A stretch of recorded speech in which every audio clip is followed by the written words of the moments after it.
नमस्कार विद्यार्थियों। संस्कृत साहित्य के अध्ययन में हम नाटक साहित्य का अध्ययन कर रहे थे, जिसके अंतर्गत हमने स्वप्न वासवदत्तम, वृक्षकटिकम, मुद्रा राक्षसम, मालती माधवम, महावीर चरितम, उत्तर रामचरितम इत्यादि नाटकों का अध्ययन किया था।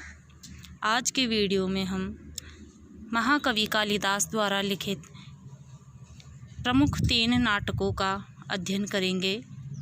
तो आइए प्रारंभ करते हैं। मालविकाग्निमित्रम नाटक से। देखिए, मालविकाग्निमित्रम कालिदास की पहली रचना है, जिसमें राजा अग्निमित्र की कहानी है। अग्निमित्र एक निर्वासित नौकर की बेटी मालविका के चित्र से प्रेम करने लगता है। जब अग्निमित्र की पत्नी को इस बात का पता चलता है तो वह मालविका को जेल में डलवा देती है, मगर संयोग से मालविका राजकुमारी साबित होती है और उसके प्रेम संबंध को स्वीकार कर लिया जाता है। तो इस प्रकार इस नाटक के संदर्भ में जानने योग्य आवश्यक बातें इस प्रकार से है। यह कालिदास का पहला नाटक है। इसमें कुल 5 अंक है। इसमें विदर्भ राजकुमारी मालविका और विदिशा के राजा अग्निमित्र के प्रणय एवं परिणय का वर्णन है। अग्निमित्र की पत्नी का नाम धारिणी था। पैर में चोट लगने पर धारिणी ने प्रभात शयन भवन में विश्राम किया। मालविका गणदास की शिष्या थी। छलिक नृत्य की शिक्षा ग्रहण की थी। गणदास और हरदत्त के बीच में श्रेष्ठता को लेकर हुए विवाद में कैशिकी को निर्णय हेतु न्यायाधीश नियुक्त किया गया था। और इस नाटक का अंगिरस श्रृंगार रस है। इसमें विदूषक का नाम गौतम तथा सर्पदंश के वैद्य का नाम ध्रुव सिद्धि था। मालविका को सारभांड भूगृह में बंदी बनाकर रखा गया था। मालविकाग्निमित्रम में वरदा नदी का वर्णन किया गया है और इसकी प्रमुख सूक्ति है, पुराणम इत्येव न साधु सर्वम। इसके पश्चात है महाकवि कालिदास का दूसरा सुप्रसिद्ध नाटक विक्रमोर्वशीयम। देखिए, यह 5 अंकों का एक त्रोटक है। इसका मुख्य रस श्रृंगार है। इसमें पुरूरवा व उर्वशी के प्रणय व परिणय का वर्णन है। यहाँ वैदिक प्रेमाख्यान का कमनीय वर्णन किया गया है। यह ऋग्वेद के 10वें मंडल तथा शतपथ ब्राह्मण के कथानक पर आधारित है। इसमें पुरूरवा उर्वशी को केशी राक्षस से बचाता है। उर्वशी भरत मुनि के नाटक में पुरुषोत्तम विष्णु शब्द के स्थान पर पुरूरवा शब्द का प्रयोग करती है, जिससे कोपित होकर पुत्र दर्शन तक पृथ्वीलोक पर रहने का श्राप भरत मुनि ने दिया था। उर्वशी कार्तिकेय के आश्रम में लता बन गई थी। पुरूरवा ने संगमनीय मणि की सहायता से उर्वशी को पुनः प्राप्त किया था। उर्वशी ने अपने पुत्र आयुष को च्यवन ऋषि के आश्रम में छिपाया था। इसमें विदूषक का नाम माणवक था। तो इस प्रकार से पुरूरवा एक नितांत उपकार परायण राजा है। वह राक्षस से उर्वशी का उद्धार करता है। इसी संदर्भ में उर्वशी उसके असाधारण सौंदर्य पर मुग्ध हो जाती है। उर्वशी अनेक शर्तों के साथ उसकी रानी बनना स्वीकार करती है। बाद में उर्वशी के वियोग में पुरूरवा पागल बनकर जंगल जंगल भटकता है तथा प्रलाप विलाप करता है। चमत्कार से उर्वशी उसे पुनः प्राप्त हो जाती है। दोनों राजधानी को लौट आते हैं। कालक्रम से एक राजकुमार को उत्पन्न कर उर्वशी स्वर्ग को चली जाती है। राजा राजकुमार का अभिषेक करके जंगल जाने की तैयारी करता है, किंतु इंद्र उसे ऐसा करने से रोकते हैं। वह राजा को आश्वासन देते हैं कि उर्वशी जन्म भर तुम्हारी सहधर्मिणी बनकर रहेगी। इसके पश्चात विद्यार्थियों, हम अध्ययन करेंगे महाकवि कालिदास के सुप्रसिद्ध नाटक अभिज्ञान शाकुंतलम का, अभिज्ञान शाकुंतलम नाटक न केवल संस्कृत साहित्य अपितु विश्व साहित्य की अनुपम धरोहर है, क्योंकि इसके विषय में कहा गया है कि कालिदासस्य सर्वस्वम अभिज्ञान शाकुंतलम। कालिदास द्वारा लिखित सभी रचनाओं में अभिज्ञान शाकुंतलम सर्वश्रेष्ठ है। अभिज्ञान शाकुंतलम का विस्तृत अध्ययन आपने पूर्व इकाइयों में कर लिया है, किंतु फिर भी थोड़ा सामान्य जानकारी और प्राप्त करेंगे। अभिज्ञान शाकुंतलम कालिदास की दूसरी रचना है जो उनकी जगत प्रसिद्धि का कारण बना। इस नाटक का अनुवाद अंग्रेजी और जर्मन के अलावा दुनिया की अनेक भाषा में हुआ है। इसमें राजा दुष्यंत की कहानी है जो वन में एक परित्यक्त ऋषि पुत्री शकुंतला से प्रेम करने लगता है। दोनों जंगल में गंधर्व विवाह कर लेते हैं। राजा दुष्यंत अपनी राजधानी लौट आते हैं।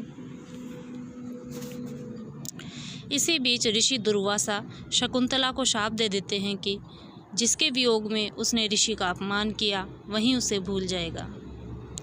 काफ़ी क्षमा प्रार्थना के बाद ऋषि ने शाप को थोड़ा नरम करते हुए कहा कि राजा की अंगूठी उन्हें दिखाते ही सब कुछ याद आ जाएगा। लेकिन राजधानी जाते हुए रास्ते में वह अंगूठी शकुंतला से खो जाती है। स्थिति तब और गंभीर हो गई जब शकुंतला को पता चला कि वह गर्भवती है। शकुंतला लाख गिड़गिड़ाई, लेकिन राजा ने उसे पहचानने से इनकार कर दिया। जब एक मछुआरे ने वह अंगूठी दिखाई तो राजा को सब कुछ याद आया और राजा ने शकुंतला को अपना लिया। शकुंतला श्रृंगार रस से भरे सुंदर काव्यों का एक अनुपम नाटक है। इसीलिए कहा गया है काव्येषु नाटकम रम्यम तत्र रम्या शकुंतला। अर्थात कविता के अनेक रूपों में अगर सबसे सुंदर नाटक है तो नाटकों में सबसे अनुपम शकुंतला है। तो विद्यार्थियों, अभिज्ञान शाकुंतलम नाटक से संबंधित कुछ महत्वपूर्ण तथ्य जो याद रखने आवश्यक है वो इस प्रकार से है कि यह 7 अंकों का नाटक है जिसमें हस्तिनापुर के राजा दुष्यंत और कर्ण की पालिता पुत्री शकुंतला के प्रेम और परिणय अर्थात विवाह का वर्णन है। शाकुंतलम भारतीय काव्य वृत्ति की रचना है। यहाँ प्रसाद गुण है। अभिज्ञान शाकुंतलम का चतुर्थ अंक एवं चतुर्थ अंक के भी 4 श्लोक सर्वाधिक प्रसिद्ध है। इसीलिए कहा गया है काव्येषु नाटकम रम्यम तत्र रम्या शकुंतला तत्रापि च चतुर्थो अंकः तत्र श्लोक चतुष्टयम्। इसमें विदूषक का नाम माधव्य अर्थात माधव्य है। शाकुंतलम का प्रमुख रस श्रृंगार रस है। शाकुंतलम का मंगल श्लोक या सृष्टि सृष्टुराध्या इस प्रकार से है जिसमें अष्टमूर्ति भगवान शंकर की स्तुति की गई है। शाकुंतलम के प्रारंभ में ग्रीष्म ऋतु का वर्णन है। शकुंतला की सखियों के नाम अनसूया व प्रियंवदा थे। शकुंतला की माता मेनका तथा पिता विश्वामित्र थे। शकुंतला का पालन पोषण ऋषि कण्व ने किया था, अतः इसे कण्व की पोषित पुत्री कहा गया है। कण्व का आश्रम मालिनी नदी के तट पर था।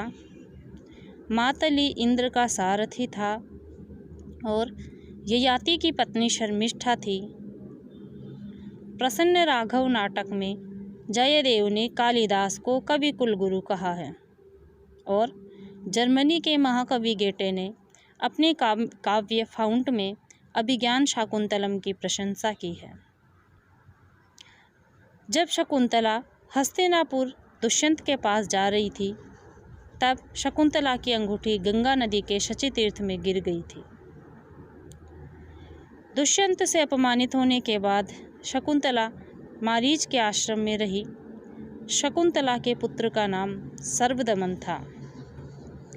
कालिदासस्य सर्वस्वम अभिज्ञान शाकुंतलम कालिदास की प्रतिभा की सर्वोत्तम अभिव्यक्ति है। काव्येषु नाटकम रम्यम तत्र रम्या शकुंतला सभी काव्यों में नाटक को श्रेष्ठ तथा नाटकों में शाकुंतलम को श्रेष्ठ माना गया है। उपमा कालिदासस्य। कालिदास का उपमा प्रयोग जगत प्रसिद्ध है। इन्हें उपमा के कारण ही दीपशिखा कालिदास भी कहा जाता है। यह प्रसंग रघुवंश महाकाव्य में इंदुमती स्वयंवर के समय का है। तो विद्यार्थियों, इस प्रकार से हमने अध्ययन किया स्वप्न वासव दत्तम नाटक का, जिसमें 6 अंक है और जिसके रचयिता महाकवि भास है, जिसमें नायक उदयन और नायिका वासव दत्ता है। इसके पश्चात मालविका अग्निमित्रम नाटक, जिसमें 5 अंक है, इसके रचयिता कालिदास है। नायक इसमें अग्निमित्र और नायिका मालविका है। विक्रम और विषयम त्रोटक श्रेणी का रूपक है, जिसमें 5 अंक है, रचयिता कालिदास और नायक विक्रम और नायिका उर्वशी है। अभिज्ञान शाकुंतलम 7 अंक का नाटक, जिसके रचयिता कालिदास एवं इसका नायक दुष्यंत एवं नायिका शकुंतला है। मृच्छकटिकम प्रकरण है, जिसमें 10 अंक है और इसके रचयिता शूद्रक है। चारुदत्त इसका नायक है और वसंत सेना इसमें नायिका है। मुद्रा राक्षसम जो नाटक है, इसमें 7 अंक है, इसके रचयिता विशाखा दत्त है। नायक इसमें चाणक्य को बताया गया है और इसमें नायिका का अभाव है और यह वीर रस प्रधान नाटक है। इसके पश्चात मालती माधवम प्रकरण में 10 अंक है, जिसमें नायक माधव और नायिका मालती है। महावीर चरितम नाटक श्री राम के आदर्शों पर आधारित है, जिसमें 7 अंक है। इसमें नायक राम और नायिका सीता है। उत्तर रामचरितम नाटक जो है 7 अंक का है, इसमें भी नायक राम और नायिका सीता है। मालती माधवम, महावीर चरितम और उत्तर रामचरितम, ये तीनों नाटक ही महाकवि भवभूति द्वारा रचित है। तो विद्यार्थियों, नाटक साहित्य का हमारा अध्ययन पूरा हुआ।